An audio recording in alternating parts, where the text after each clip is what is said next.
She's lying. I don't always be eating no tacos. She eat taco like Tuesday every day. Y'all all right over there? Okay. Hi, my name is Prisha. And my name is Shaquita. And welcome to Searching for Freedom. So, welcome back to another Friday on today's episode of Searching for Freedom. Right. So today we're just having a conversation about what has trauma, past trauma or past relationships, what has that done to our self-esteem? And we encourage you to also just think about it yourself, pray about it. What has that looked like and what has it done to your self-esteem in ways that you've known and things that you have come across and that you didn't even know that it affected you? So what would you say? How has trauma, past trauma or past relationships affected your self-esteem? Oh, that's a good question. So for me, I would say what past relationships have or trauma have done to my self-esteem, I would say I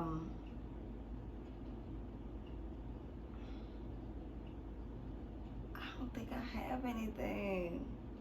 What did it do to my self-esteem? Because for me, I can't even, I'm not sure if it did anything to my self-esteem, but I can say that it did shape my identity. Okay, how so? Because it was my body that attracted men to me. It wasn't my mind, it wasn't my heart, it was more so of my body. So it made me as a young girl use my body, you know, to get what you want, to get what I wanted, to feel as though as long as I was getting his attention, then, you know, then that was love. So once I started walking with Christ and God said your body is a temple and you're supposed to honor it and you're supposed to give yourself to him, now it was like I had to start over from square one. You know, you should be looking at my character and my heart. And so now it was like I had to start realizing, like, who am I? Outside of a relationship, outside of a man, outside of my body, outside of walking with confidence, because I feel like I look good on the outside. But on the inside, I was toxic, I was hurting, I was, you know, crying out for help, I was looking for love in all the wrong places. So I wouldn't say it did anything to my self-esteem, but I would definitely say it did shape my identity. Yeah, just growing up, like even with relationships or even past things where there has been trauma and it's just situations that played out that it shouldn't have gone that way. And it's like it taught me to think that men only valued sex, that was all that they were concerned about. So that was something that was on the forefront of my mind. I feel exactly what you're talking about, like and that's something that I even still have to pray and deal with and allow God to deal with now, because it's like, okay, wanting to feel as if you're in control in that way because of your body, because you feel like, okay, well, if I tried, bruh, like I feel like past relationships and past trauma, say it definitely affected my self-esteem. Okay. Because after going through past relationships or past trauma and, like you said, thinking that my image was what was valuable, the most valuable part of me, because that's what I felt men wanted. Men were all about sex and they desired your figure more than anything else. So I found value in that. And after, like you were saying, coming into this walk and realizing that that's not the case at all, that the people who value that the most aren't the people that should be closest to your heart. And for me, now that I think about it, I know that I said in the beginning that I didn't feel like it affected my self-esteem, but as we unpack it more, it has affected my self-esteem because once I started walking with God and I started realizing that I shouldn't be valued because of my image, but because who God says I am, and that starts with me first. But initially, if I'm being honest, when I started walking with God, and I'm like, okay, and I'm changing my ways in my walk, and I'm doing things differently, and my circle is changing, my community is changing, and then a part of me was like, wait, I'm not getting approached as much attention. I'm not getting that attention. I'm not getting approached as much.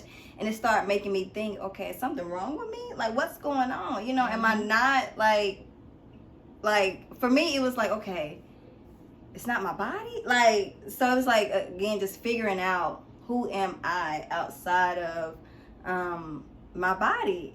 Definitely. I remember in past relationships, like, and saying it out loud, it's like, okay, sometimes I can clearly be like, okay, well, we know that's a lie, but it's one of those deep-rooted lies for me where it really hits home. And it's like, even just someone simply saying, okay, because you have 2 kids, nobody else is going to want you. That's something that I have to continuously give to God every day. And if I'm honest, we were just talking, like, it's something I low-key didn't even want to say here on this platform. Yeah, we had to we had to pause the camera. But it's something that it truly hits home, because it's an area that Satan definitely uses to make me feel like I am not worthy. And I'm not sure if there's other moms or other women who has felt that way, but it's something that definitely attacked and still attacks my self-esteem all the time, that I have to give that to God consistently. And just like you were talking about, it's like, because we know that men, or from what we knew, we knew that the men that we dated, right, they were only about sex. They were only about your image and how you looked. So when everything changed and God changed us, and it was more than just about our body, it was more about who He's created us to be. When we start walking this walk and we don't get that same attention, it's like, okay, well, what's going on for real now? Well, like, what okay, so what do the Christian men like? Like, where they at though? Where, do okay, but where they at though? I'm just saying. No, I digress. But yeah, it definitely does make you sit back and think about, okay, what has truly happened that has caused me to get so far away from the thought process of where God wants me to be, of how we should view love, of how we should view ourselves, and even just how we treat ourselves, because those past relationships and those past traumas, they had me in relationship after relationship. It had my self-esteem so low where I didn't respect or value myself enough to save myself from marriage. It affected my self-esteem where someone telling me that I wasn't good enough to do something, or anything, just in general, I took what they said and it truly like affected me, because they were someone who I felt I was in love with, because I gave my body to them and I made that connection with them. And it affected my self-esteem. Staying in a relationship with someone who you should not be, that tears parts and pieces of you, it affected me in so many ways that I'm still uncovering now. And I feel like because of those past relationships, like, we all will always be uncovering those things and figuring out how that messed with us or even made us better. Because there are things that definitely made me better from those relationships too, but they definitely affected my self-esteem in different ways. And then as we're sitting here talking about, I'm just unpacking things. It's making me think the reason why I believe that I said that it wasn't a relationship that lowered my self-esteem or that made me view myself a certain way. It was, for me, it was my environment. It was my home life. It was friendships that I thought I had that really impacted my self-esteem before I even got into a relationship. Because I remember, going to school, because my mom, she did her best, but she was a single mom. And so I remember going to school with a jacket on, and one of the girls who I thought was my friend, she said, "Look at her with that old grandma jacket on." And I was like, this is all that I have, and yeah, this is my grandmother's jacket, because this is all that I have, so yeah. So it sometimes it would make me self-conscious, or if somebody would say something or make a comment about maybe my hair or the clothes that I was wearing, that just lowered my self-esteem even more. So I started settling for less than what God had for me when it came to relationships. So I settled. I definitely feel like, especially the relationships that are, and the people that are closer to us, that we truly like let in. Like when they say things, like people say all the time, like sticks and stones may break my bones, but words will never hurt me. Like that is a dead lie. Like there are some words that replay in my mind over and over, and it's just at random times. Like I could be literally like doing my favorite thing is to ride roller coasters. I can be at a theme park and just random thought just pop up, and it's like sometimes like things that people closest to us say, sometimes that's something that's engraved in us. That's something that affects our self-esteem that we have to work on continuously. It's not just, okay, just because we're out of that relationship or we're no longer friends with them or we're not 6 anymore, that we're healed from it. Like God has to do that work in us, and he has to show us who we are in him. Right. And for me, I would say, and I learned that we can't erase bad memories. Like we can't erase the things that were said to us, but we can replace those thoughts and those memories with good memories, with good thoughts, and we can use with authority, say that, you know, hey, that's a lie from the enemy. Hey, you know, someone in my past relationship may have said I was ugly or I was fat or, you know, I would never amount to anything. No, you're a lie. God calls me a masterpiece. He calls me beautifully and wonderfully made. So being able to use your voice and say it out loud, you know, say you're a lie. You know, I am more than a conqueror through Christ who strengthens me. And I can do all. So just being able to, even though things may have affected you in the past or maybe what's going on current, I would say to depend on the community around you. And so would you say that that's how you show your self-love now, and that you speak to those areas of doubt where you feel that there may have been low self-esteem previously? It's something that I had to I learned at a young age, just to be self-motivator, to be able to show myself self-love and to be able to say, okay, Quita, keep going, or because of situations I faced, not even for some reason, my natural reaction was to just be numb to it, almost put on like a bullet vest, you know, and just keep going no matter what's said, no matter what's done.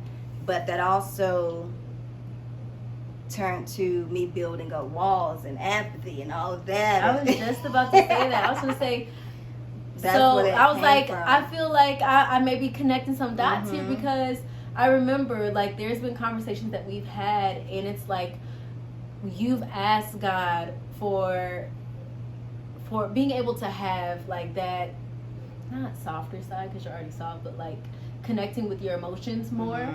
And he sent you me, who is a Cancer and very in touch with her emotions. But you said that like you haven't had friendships where you just let people in like that, or where you are open and transparent that way. And I feel like that's your self-love too, because overcoming those things where it's like, okay, it affected my self-esteem in this way, and I just decided not to let people in or let people get too close to hurt me that way anymore. Girl, yeah, I know all about you now.